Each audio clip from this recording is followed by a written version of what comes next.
The Manitoba government is planning two scenarios for tomorrow's budget, one with tariffs and one without tariffs. Tonight, Premier Wab Kinew says the tariff version will include contingency plans to help businesses. With more on those details, CTV's Jeff Keel joins us now live. So, Jeff, do we know what kind of supports businesses could expect? No, not specifically. We'll have to wait until tomorrow, but small businesses and manufacturers are calling for some form of tax relief or other incentives to offset potential tariffs. Evolution Wheel in Winnipeg makes tires for farm and construction equipment. 85% of their products are exported to the U.S., so the ongoing trade war has owner Derek Hurd's head spinning. Well, my blood pressure medication started to kick in 2 days ago, so it's got me feeling a little bit better, but it's difficult. Like, we're in a really uncertain time where you just don't know. Hurd says the threat of tariffs and reciprocal ones have the potential to significantly increase his costs. One day it's fine and there's nothing that's going to happen.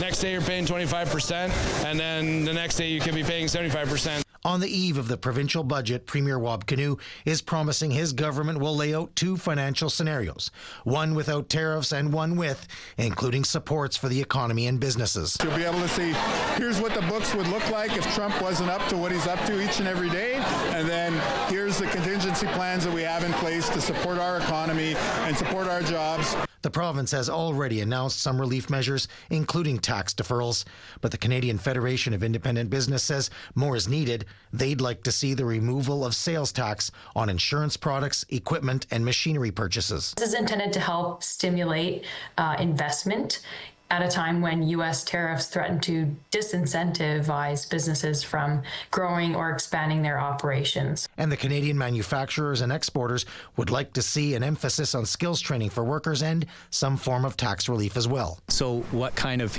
tax removals or other cost incentives can we use to help offset some of those tariff impacts? Derek Hurd says he doesn't want to beg for anything, but he'd welcome the help. We start seeing a 25% tariff, well, that's the equivalent of payroll. So, like, how do you have all of a sudden two payrolls?